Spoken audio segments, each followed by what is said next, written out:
నేను చెప్పబోయే కథ పేరు ధర్మవ్యాధుడు. నా పేరు అమోల్.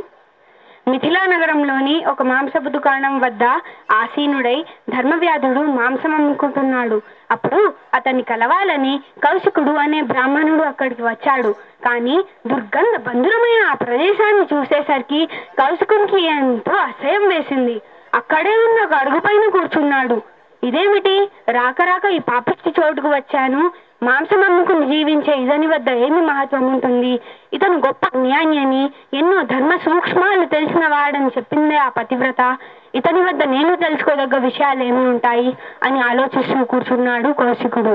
కాసేపటికి కౌశికుని వద్దకు గొప్పగా వచ్చాడు ధర్మవ్యాధుడు. మీకోసమే ఎదురు చూస్తున్నాను అని ఆహ్వానించాడు. కౌశికుడు ఆశ్చర్యచకితుడైనాడు. చిత్రంగా ఉంది, నా గురించి ఇతనికి ఎలా తెలుసు? నా పేరు ఎవరు చెప్పి ఉంటారు అని మనసులో అనుకున్నాడు. ధర్మవ్యాధుడు చిరునవ్వుతో, అలా ఆశ్చర్యపడకండి, మిమ్మల్ని ఆ సాధ్యమని ఇక్కడికి పంపిందని, నా వద్ద ఉన్న ధర్మ రహస్యాలు మీరు తెలుసుకోవాలని ఇక్కడికి వచ్చారని నాకు తెలుసు. మా ఇంటికి దయచేయండి అని అన్నాడు. మానవుడిలా లేడు అని అనుకున్నాడు కౌశికుడు. ధర్మవ్యాధుడు కౌశికుణ్ణి తన ఇంటికి తీసుకుని వెళ్ళాడు. అతిథి మర్యాదలు చేశాడు. అయ్యా, మీకు ఆ బ్రాహ్మణ కాంత ఎలా తెలుసు అని ప్రశ్నించాడు. కౌశికుడు అతని వినయ సంపద, శాంతవాకులకు పరమానంద భర్తుడై, ధర్మవ్యాధ, సమస్త శాస్త్రాలు వేదాంగాలు చదువుకున్న నన్ను కౌశికుడు అందురు. సంసార బంధాలకు అతీతంగా లోక కళ్యాణం కోసం ఎంతో తపస్సు కావించాను. కానీ నాకు మనశ్శాంతి మాత్రం లభించలేదు. ఒకరోజు చెట్టు కింద కూర్చుని వేద పాఠాలు వర్ణిస్తుండగా ఒక గుడ్డి కొక్కెర చెట్టుపై నుండి నా మీద రెట్ట వేసింది. నాకు పట్టరాని ఆగ్రహం వచ్చింది. అలాగే గుడ్లుడిని పైకి చూశాను. నా కంటి చూపు తీవ్రతకు తట్టుకోలేక ఆ కొంగు మరుక్షణంలోనే కింద పడి మరణించింది. అప్పుడు నాకు నా తపోశక్తిపై ఎక్కడా లేని విశ్వాసం ఏర్పడింది. నేను నన్ను సాక్షాత్తు పాలనేతునిగా భావించుకున్నాను.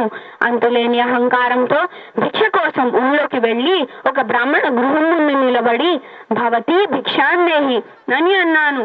ఎవరు పలకలేదు. ఆ ఇంటి ఇల్లాలు చాలాసేపటికి నాకు భిక్ష తెచ్చింది. నాకు కోపం వచ్చింది. ఆ క్షణంలో ఆమె చెప్పించుదామనిపించింది. మూర్ఖురాలా, ఎంతటి నిర్లక్ష్యం! నాకు భిక్ష తేవడానికి ఇంత ఆలస్యం చేస్తావా? నీకు నీ భర్త అంటే అంత ఎక్కువ? నేను కళ్ళు తెరిస్తే క్షణంలో భస్మమవుతావు, జాగ్రత్త అని గట్టిగా అరిచాను.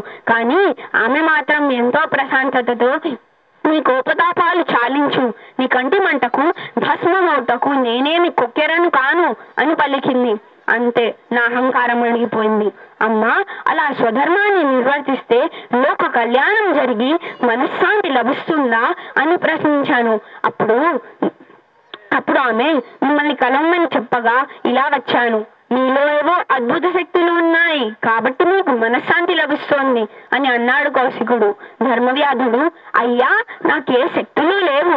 నేను నా ధర్మాన్ని, కర్తవ్యాన్ని మాత్రమే ఆచరిస్తున్నాను. అన్ని ధర్మాలలోకి స్వధర్మాచరణం శ్రేష్టమైనది కదా.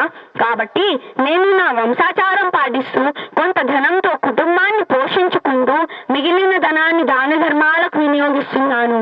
మరియు నేను నిత్య జీవితంలో శాంతిని, సత్యాన్ని ప్రధానంగా స్వీకరించాను. ఆత్మస్థుతిని, పరనిందను పరిహరించాను. సత్యం వద, ధర్మం చర అన్నట్లుగా పరోపకారం వీలైనంత చేస్తూ ఉంటాను. కానీ వీటన్నింటికన్నా ముఖ్యమైనది తల్లిదండ్రులను పూజించడం. మాతృదేవోభవ, పితృదేవోభవ అన్నారు కదా పెద్దలు. మీరు కూడా వృద్ధాశ్రమంలో ఉంచి అలక్ష్యం చేసిన మీ తల్లిదండ్రులను సేవించి వారి ఆశీస్సులు తీసుకోండి. తల్లిదండ్రులన్న దైవ సన్నిధులు అని ఎరిగి మనశ్శాంతి పొందండి. ఈ కథ యొక్క నీతి, జన్మనిచ్చిన జననీ జనకులను సేవించడమే మానవ కర్తవ్యం. పరమధర్మం ధర్మో రక్షతి రక్షితః. ధన్యవాదాలు.